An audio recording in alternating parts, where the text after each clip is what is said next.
This is Lend Me Your Ear. Conversations worth hearing. With Liam Halligan. Welcome to Lend Me Your Ear. In this episode, I discuss the UK's upcoming referendum on membership of the European Union with David Davis, a former Conservative leadership candidate and one of Britain's most influential backbench MPs. Having been Conservative Party chairman, Europe Minister under John Major, Shadow Home Secretary and chairman of the powerful Commons Public Accounts Committee, Davis is no stranger to the political spotlight. His campaigns on civil liberties and his humble background have also won him respect beyond his own party, among many on the left. Could David Davis now emerge as the figurehead of the UK's campaign to leave the EU? Does he even want to? I began by asking him if he believes opinion polls showing the UK electorate to be evenly split on EU membership. It's a bit tighter than that. People won't think about it very much most of the time. Secondly, they won't do a sort of rational calculation about it. They'll have an emotional reaction. So quite a lot of people answering polling companies at the moment will be doing it remembering the last picture of a migrant coming ashore in Greece or whatever. And the closer you get to the actual day of the referendum, the more people actually think it through. And I think it's acutely more true of referenda than it is even of general elections. But broadly speaking, I would say it's slightly more like 42, 38, 20-something, whatever the remainder is, with a slight edge in favour of exit for those with, as it were, firm opinions, but probably with a propensity towards staying in for those who haven't made up their mind. They're the people who may well just believe the Prime Minister at the last minute, or nervousness about their own job, or nervousness about some other aspect of it. Downing Street obviously wants a referendum in June 2016. What do you think could derail that plan? Well, firstly, not getting a decision at the February meeting, February the 19th meeting. David Cameron already understands that his programme to date has not gone that well. There's lots of mockery of it. But for him, time is not really on his side in terms of events going against him. Can he make it look convincing, though, that he's really doing his best in this negotiation when he's basically going to have the vote, when there's still well over a year of potential negotiation time to go, given that the actual referendum doesn't have to be before the end of 2017? I suppose that's right, but the thing that slightly surprised me actually was that only 68% thought the deal we have so far was wrong. I would have thought it'd be more like 75 or 80% thought the deal was rubbish, because it is. It's patently not a deal. You ask for next to nothing and get even less. So I was quite surprised that many people gave him the benefit of the doubt, and that's really at the end of the day what he's relying on. That it being quite tight between those who've decided and a large number of people who are basically going to say, well, the Prime Minister says it's okay, so we'll go with it. So, yeah, of course, rationally, he should wait until the end, get the absolute last, wring out the last drop of negotiating benefit he can get. But he knows full well that the backdrop of events will be much worse than any gain he's ever likely to get. Bear in mind, he's already said he's going to campaign for it. Why should they give him anything? How much of a negotiation blunder was that, in your view? Saying up front what your ultimate position is going to be. Huge. I mean, I think what happened were a few things. He came to the conclusion he couldn't make a very big bid because that would leave him open to being accused of failure, having got a very big shortfall from the bid. So I think his original strategy was make the bid low so I can get away with it, and then get most of it back. In fact, he's made the bid low and got very little of it. And going down that route, he also, I think, was probably in a slightly difficult position because the relationships between heads of government, heads of state in Europe is quite important. And he started out in a bad place. He started out some years ago, having pulled the Tory party out of the EPP, European People's Party, for various ideological reasons. And that meant he didn't have the close relationship with all the right of centre leaders, which he would have had. So he's had to sort of run rather hard from the back to catch up.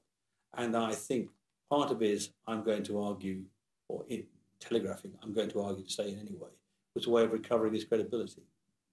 You're obviously on the Leave side of the argument. What do you think of the dangers, given current infighting within the Leave camp, if you like, that we end up in a 1975 situation where the outside is seen to be led only by people on the extremes? We had Tony Benn, Enoch Powell, Peter Shaw, as you'll remember. And for a lot of mainstream voters, those voters who won't think about it too much until the very end that you mentioned, that's a turn-off. It is a bit. I mean, the sort of arguments amongst the groups clearly hasn't been helpful. I'm sort of hoping in the next few weeks that they're going to start pulling themselves together, because even the people causing the argument can see it's not helpful. Once the Electoral Reform Commission makes its decision, certainly once it's made its decision, that will crystallise things, and there'll be one official Leave. There'll be one official Leave, and everybody else will have to fall in behind them, whoever that might be. But I'm hoping actually before then we're going to see at least a kiss and make up period between them. Because you're right, there is an effect, a sort of leadership effect, and the leadership effect is more important with the floating voter. It's not very important with the other voters, but it's more important with the floating voter.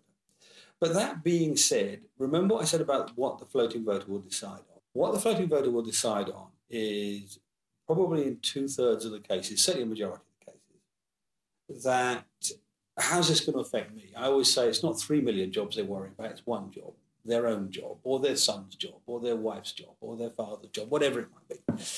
And so facts matter more than personalities, and persuasive argument matters more than personality. So in many ways, it's less the leadership of these organisations that matters than the machinery.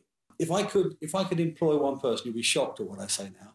If I could employ one person to do this and believe he'd do the job properly, I'd employ Peter Mandelson, because what they need is a rapid rebuttal unit for all the nonsense that comes out. They need somebody who knows how to build a cascade of arguments. They know somebody who knows how to play the system, because they're up against the system. The system will be the government. All the might of the government will go into this.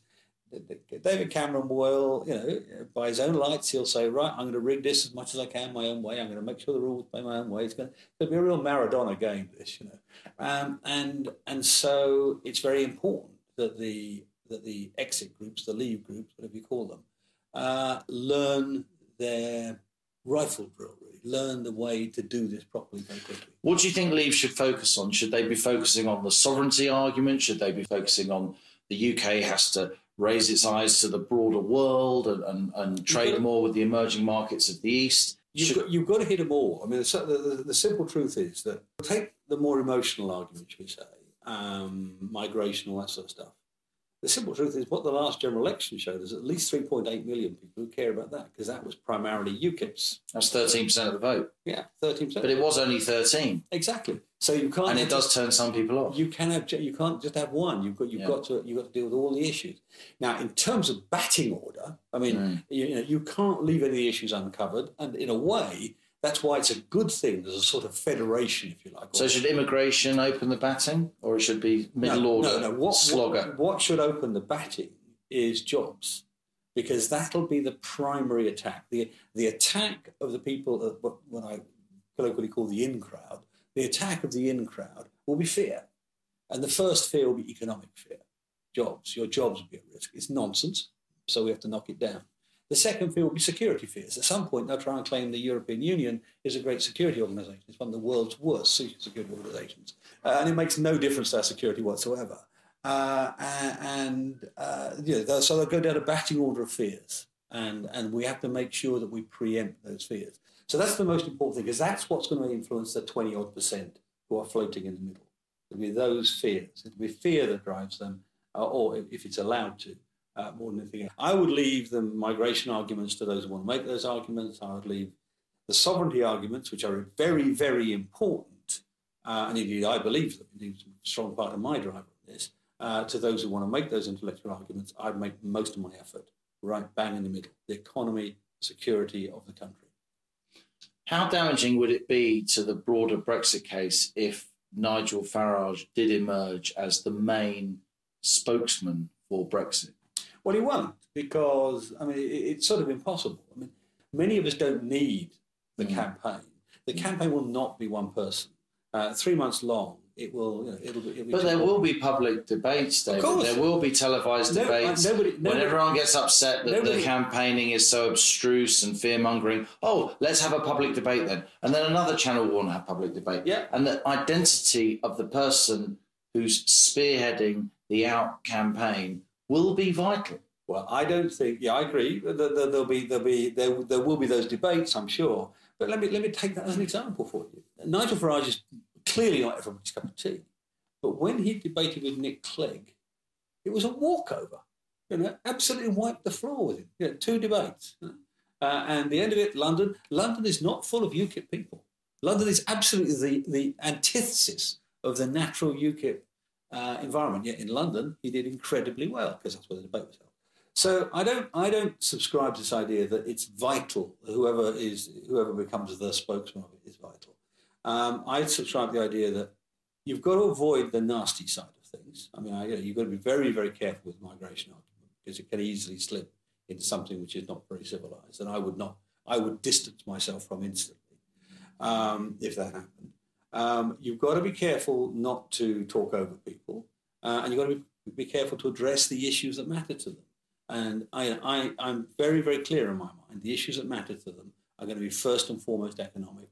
And at the end of the day, the newspapers and the radio and the television know their audience want to hear certain things. And that's where they'll place themselves. And they won't be asking Nigel Farage that.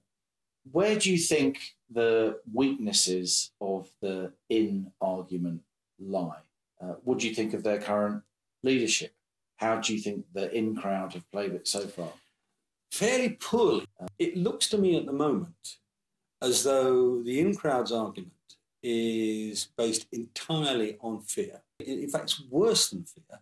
It's based on blackmail. Turn around and they say, we will have a terrible arrangement, economic arrangement when we leave Europe. We will not have access to these markets. Now, that's illegal. We will have access to the markets, at least the product market. We'll have WTO access, World Trade Organization access. And for most things, then there are two big exceptions. For most things, WTO access is somewhere between 1% and 5% tariffs, which is less than the movement in sterling and the euro in a week very often. For a very large portion of our industry, it's going to be pretty straightforward, even if it's on WTO. The 2 areas where the price is high, as it were, is agriculture and is cars, which is about 10%, which is a chunk of money if you buy a car. Yeah. 53%, the last estimate, of the British car market, 53% of it comes from Europe. Over a quarter comes from Germany alone, but loads of others, Seats and Fiats and Skodas and all the rest of it, all around Europe. In fact, if you look, nearly every country in Europe has some sort of Renault, Citroën, has a sort of car export surplus, net surplus to us. And it's big labour-intensive stuff, making cars. So if you want to lose an election in Germany, shut down the access of Mercedes and Audi and BMW and Volkswagen to Britain. That's the way to do it. Merkel's not going to do that. And Merkel's the single most powerful politician in Europe. So the scare story that they're putting out is so easy to knock down. And it's also, unlike some of them, is visualisable. Everybody can go out in the street. They know how many German cars are on the street. And then you remind them that Skoda's owned by a German company and Seat is, And you also remind them that so is Mini and Bentley and Rolls-Royce. They begin to realise the German interest is very much in favour of the deal, So we can knock that down absolutely flat. The other half of it, agriculture, is at one level more difficult. But the easy fallback for us is to put Britain onto world price and then subsidise British agriculture. We already have vast amounts of money going into British agriculture now, and we'd have lots of spare money left over from the subscription to the European Union, far more than we need for this. So you could do that too. That would mean about a 5-6% reduction in the cost of food. So these things, every single scare story it's put up is capable of being knocked down actually quite easily. How is it that a Prime Minister can effectively gag his cabinet when the issues involved are so important to so many of those individuals? Well, his argument is collective responsibility, and they've got to make their own call on that. And he has a logical point. He has a logical point as well as a sort of fixing point, if you like. The logical point is he needs to be able to conclude his negotiation without noises off. That's what he needs to be able to do. And I can see that's a reasonable point. I would have hoped that he would have also had a self-denying ordinance and said, okay, nobody talks about this until we've concluded it. But of course, that isn't happening. But actually, I don't think it makes much difference. Think about this. I just think the whole logic of that is twisted. Noises off help him to negotiate. These people are elected. They've studied the European Union for many years. He and his party chairman may want to dismiss them as cranks, but a lot of people vote for them. They have big followings around the country. Yeah. A bit of me that sympathises with that. As you'll remember, over a year ago, we had a discussion in which I said to you, I thought he had not set up his own negotiating position very well by saying, I'm going to campaign to stay in. I mean, that sort of gives the game away. But frankly, for the couple of weeks, I don't give a damn. The simple truth is that if you put to one side my view... But does the gag extend if we don't get a deal on the 18th and 19th of February? I don't think it'll hold together. But the simple truth is it won't last beyond the 19th. It is impossible to imagine that people will allow it to last. Journalists will be saying to cabinet ministers at every turn, you're known to be a Eurosceptic. Are you now going to come out? It's going to be one of these things where it's impossible to do an interview without saying something, and it will just, if nothing else, it will corrode. But let me come back to this point. I mean, people think I'm being disingenuous when I say that the facts matter more than the people. There is one aspect of the people, and I believe it. You're just biding your time. No, the one aspect of the people that matters is this: how much do I trust them? What's the credibility of these people? And the simple truth is, and I'm sorry to say it, but in modern Britain, politicians don't carry that much credibility. So I don't think a single cabinet minister or a couple of cabinet ministers or a trio or whatever saying, oh, this is what we think is going to... It will move a few people, but very, very, very few indeed. People will be listening quite hard to the arguments to say, is that real? Is he just making it up? Is he talking to suit his own book? All of that. I put it to you, David, that if cabinet ministers who are known to have certain opinions mutate those opinions during an EU referendum campaign, the small slither of faith in politics that the British public has will disappear. will evaporate. And I think this is deeply damaging. I tell you what I think it is. I don't think it's deeply damaging for the Out campaign, because the only way they're going to migrate... It depends who runs the Out campaign. No, the only way they're going to migrate is from out to in. Nobody's going to go from in to out in the cabinet, because they'll be looking to their... If they're changing their mind, they're changing their mind to suit their own future, on the presumption that in wins and so on. And they'll be dismissed. I mean, the public will dismiss anybody who goes from out to in. They will be able to see that that's a career decision, not a principal decision. And that'll be the end of that. So what about you? Why aren't people talking about you running the Out campaign, or certainly being... Well, partly because I don't choose to. Front and centre. Well, I've only started to get into this campaign in the last week or so, because frankly I've had other things on my plate. Some of them personal, some of them things like the book and so, which had to be completed before I sort of sat down to this. I took the view this was going to be almost entirely consuming once I started into it, and that's where we are now. And to be quite immodest about it, I don't need to be in any post to get on the telly and the radio. And you can be sure that I'll be making lots and lots of comments about it and making the argument virtually every day from now until June. And from my point of view, I just didn't want to get involved in all of the sort of catfight, the disagreement. It just seemed to me that was a distraction. I want to focus on the facts of the matter, because I think the facts are incredibly powerful. I think they're overwhelmingly powerful. But your side of the argument does need a figurehead who's a professional politician, right? I still don't. Otherwise, it will be Nigel. No. Nigel will be the go-to politician. You know what? If you went out to Doncaster, who is going to be on the outside in the TV debates when they happen? If we get a TV debate, of course. Do you think we'll get a TV debate with the Prime Minister? I think it will be almost impossible for there not to be. He managed to avoid it in the election. I think that it will be almost impossible for there not to be. Then we'll deal with that when it comes. Such will the public clamour be. Then we'll deal with that when it comes. I mean, I think I was about to say to you, You think in Doncaster or Rotherham or Norwich, people are fussing about this? But they will in the week before the final They're barely referendum. And I think what they'll do is they'll listen. And some of them will only listen to some people. You'll find Tories who are dismissed by people on the left. You'll find people on the left who are dismissed by Tories. There'll be people who are going to be very important. I mean, let me give you an example. I think someone like Kate Hoey will be important. Yeah, Kate, of course, she's a respected person. And in particular, my comment about are they credible? Do people say that think they're telling the truth, whether they agree with them or not? So people like Kate meet that model. People like that are going to be more important than whoever the nominal is. Absolutely, and I've known Kate for many years, and she's a friend of mine. Yeah, well, there we are. But she has a very loyal following, and she's a very popular constituency MP. But she doesn't have the kind of national profile that you have, not only because of your tilt at the Tory leadership in 2005, but also because of other campaigns that you've run since then on civil liberties. And there's almost no politicians around who could credibly do this, who do have that profile.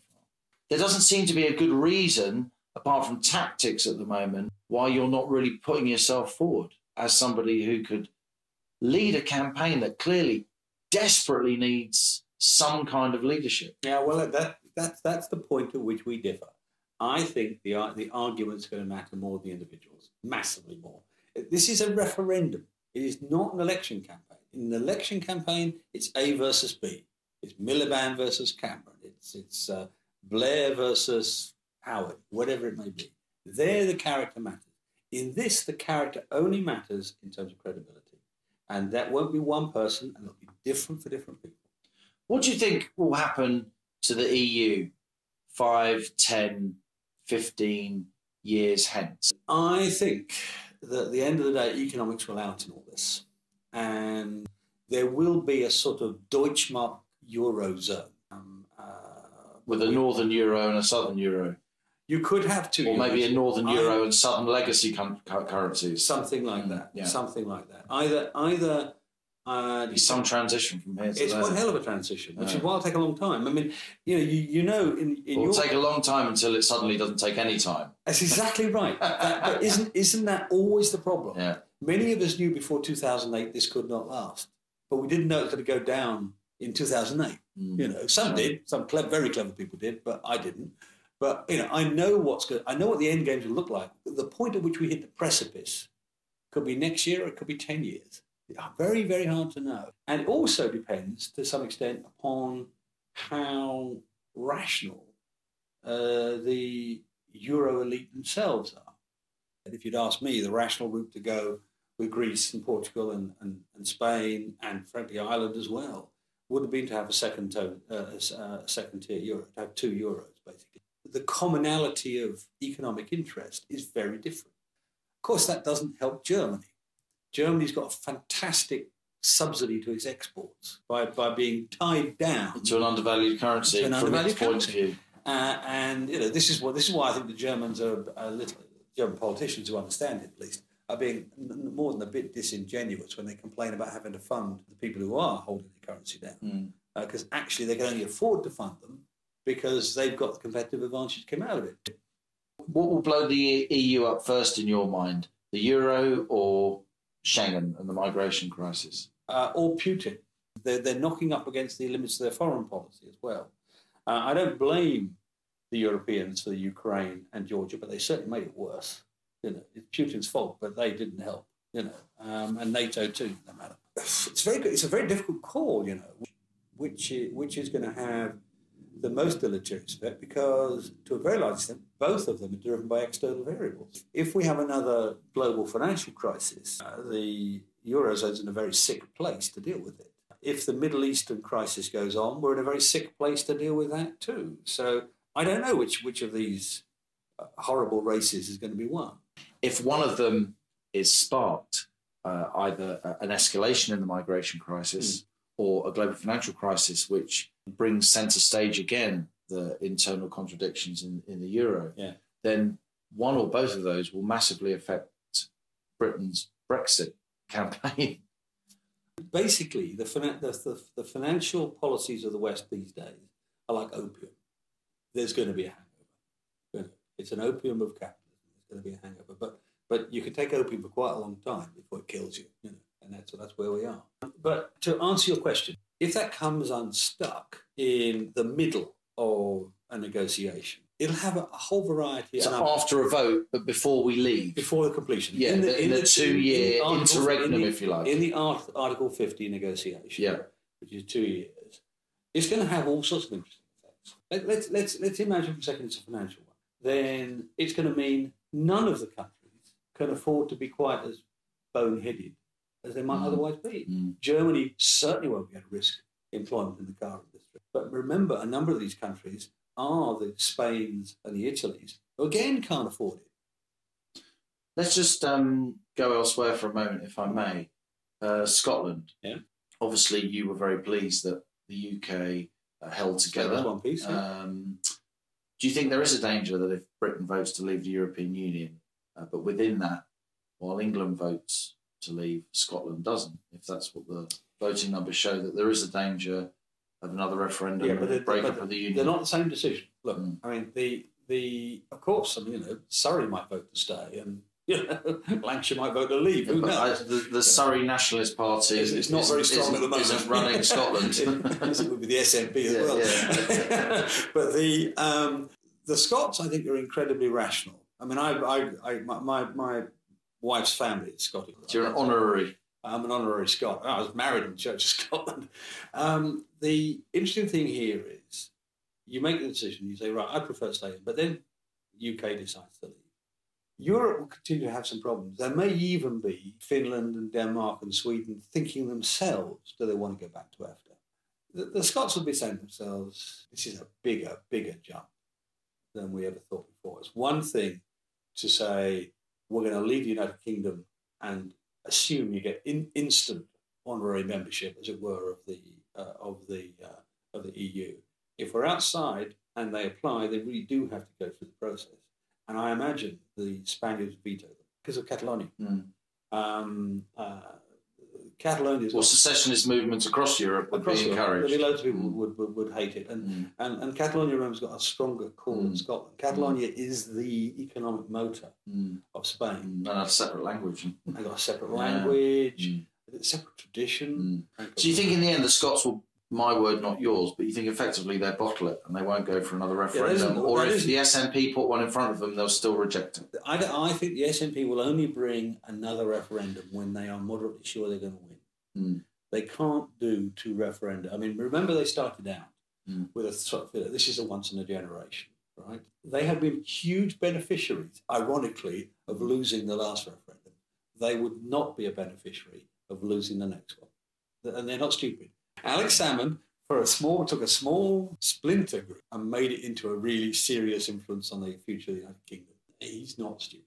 He is the canniest of politicians, and he won't let that happen. Neither will his protege, Nicola Sturgeon, do it unless they think they're going to win. And I think it will look very, very risky. Much colder water if we're outside in Europe than otherwise. Just back to our own focus on Westminster politics for a moment. If David Cameron loses, can he carry on as party leader? I tend to view this as bluntly the small change of the argument, frankly. I mean, he said he's going in a couple of years anyway. And so maybe people decide to be generous and give him the 2 years. The difficulty would be who would do the negotiation, because I don't think the Brexit negotiation is very hard to do in one sense. I think all the levers are on one side. But you've got to be determined. You've really got to go at it in a different way to the way this negotiation has been carried out. This negotiation has been a disaster, really. So he'd have to be very clear of what he's playing. That's for him to do. But it's going to be very difficult for him to do the negotiation if he's been on the wrong side of the argument. That's the bit he's going to have to sort of deal with. Can't he appoint someone to do it? Well, he might. The point I'm making is that you asked me whether he would survive it. I don't know the answer to that. But I think if he wants to survive it, he's going to have to, in the 2 days after the Brexit vote happens, lay out his stall and say, this is how we're going to do it. And he's got a tough argument given what's gone before, but it's not impossible. If you're a betting man, what do you think the actual outcome will be? And what are the dangers of a really close election? Well, firstly, objectively, the outcome ought to be about 60-40 in favour of departure, because that's where the objective arguments land, in my view.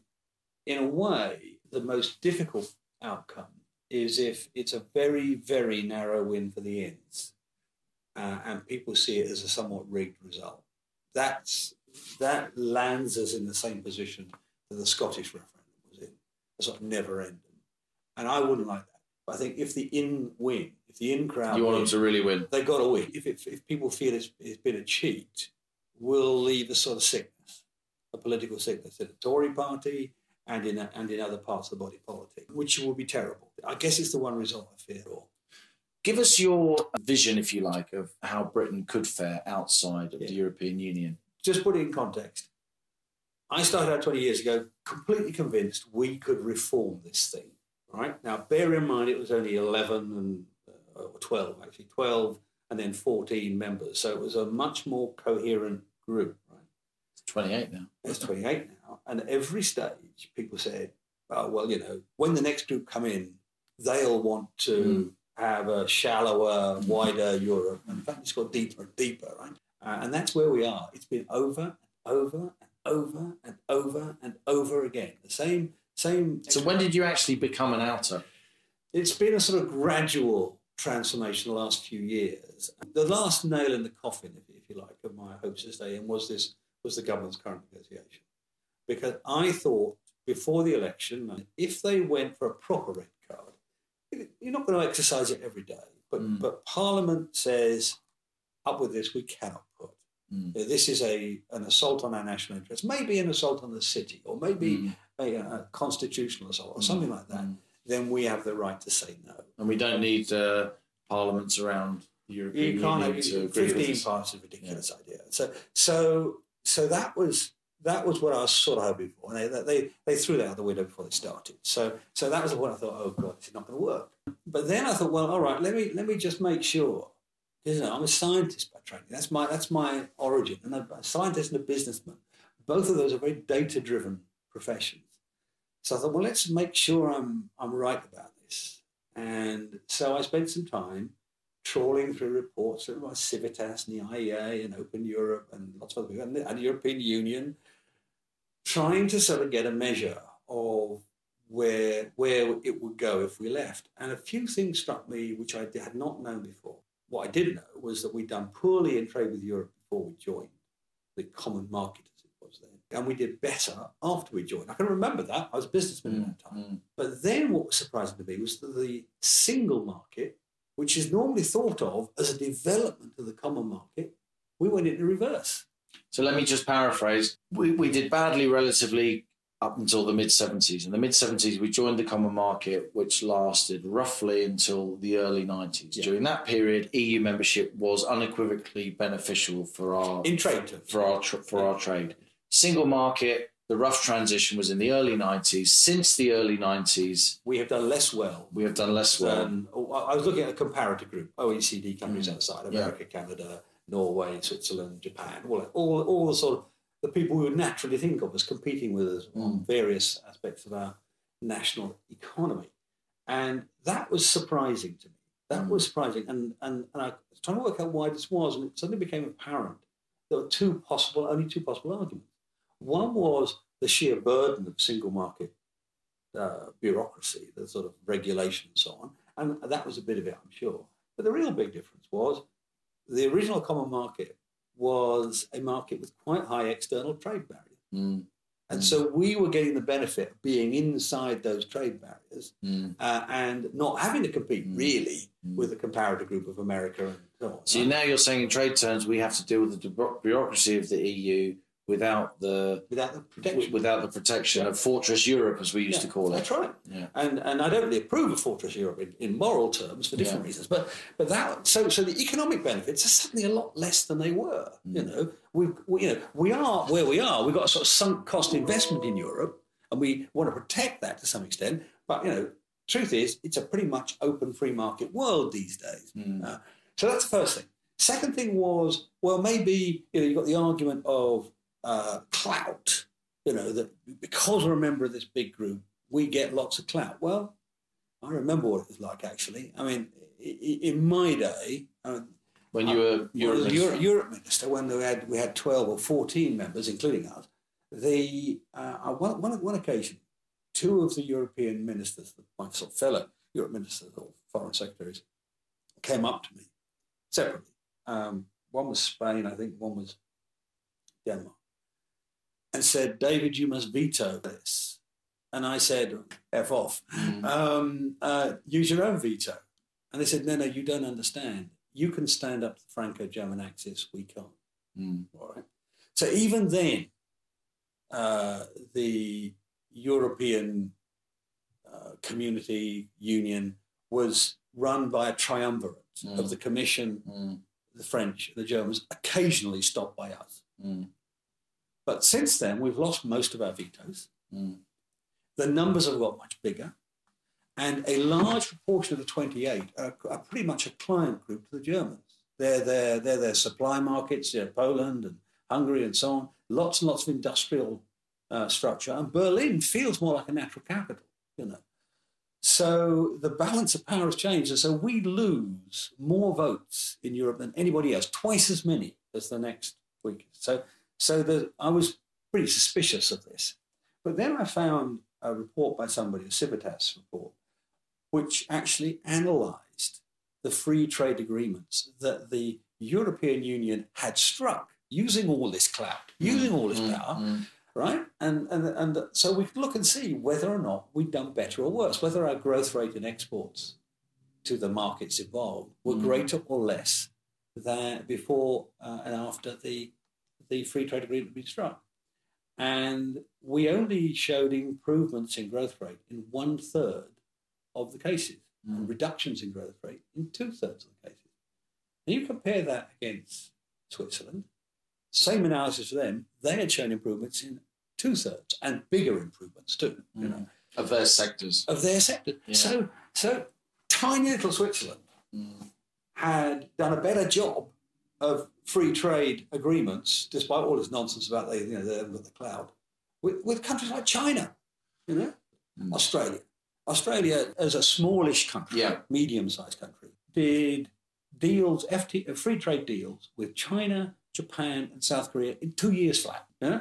Now, the 2 years after the referendum is going to be a pretty busy time. But that's what we should be doing. Yeah. So there's that. The last thing is inward investment. Again, the story doesn't stand up. We don't get much inward investment for this. And a lot of the big inward investors actually in the last few months have said, now admitting this, we will stay in whatever happens. And bear in mind, despite enormous pressure from the government. I mean, and then you add to that, firstly, the systemic pusillanimity of the British establishment. Every time we remove one of their comfort blankets, they squeal. Whether it was rationing after the Second World War, whether it was freeing up currency in the late 70s, early 80s. Every time they panic because change is frightening to them, and this is the same. And you've got the Foreign Office. My European Union department, when I was at the Foreign Office, when I arrived, were all completely Europhile. They changed while I was there, but when I arrived, they were completely Europhile, and you can see why. You know, they wanted to be the ambassador to Paris or the ambassador to Bonn at the time, now Berlin. They wanted to be nice to their customers, or they were going to get a job in the European Commission at some enormous salary with low taxes. So you've got that. Then you've got British business. Now, British business, people tend to think, who haven't worked in big business, that that it's entrepreneurs that run business. People who run big business are not entrepreneurs. They're more similar to civil servants now. And I've been one, remember. They have their primary jobs to protect what they have. It's not innovation. It's not new jobs. It's keep what they have. What they've got sunk costs in Europe in distribution operations or in supply operations and in markets. And they're terrified that we can't protect them. I think it's a misplaced fear. But they won't be huge beneficiaries of exit because they've never been very good at finding new exports. What measure of that? Look what happens every time the pound drops. Do we see more exports? No, we just see bigger profits in the current exports. Right? So they're not very good at finding new markets. They want to protect their old. We can protect their old markets, but for them, they don't want to take the chance. The real beneficiaries of us leaving would be the middle-sized businesses, because those are the ones we can find new markets for in Brazil and China and all the rest. We can do that. Government can do that. Better job if we're outside the union than if we're in, because inside the union, we can't set up our own trade promotion centres. We can't set up our own free trade agreements. We can't set up the access that the innovative sector of British business needs to have. But we could outside. So you're right. There is a degree of clientelism, stroke, very small c conservatism, really bluntly economic cowardice, in my view. David, it strikes me that we're going to be hearing a lot more from you on the Brexit debate. That is possible, but under my own heading. All right, great stuff.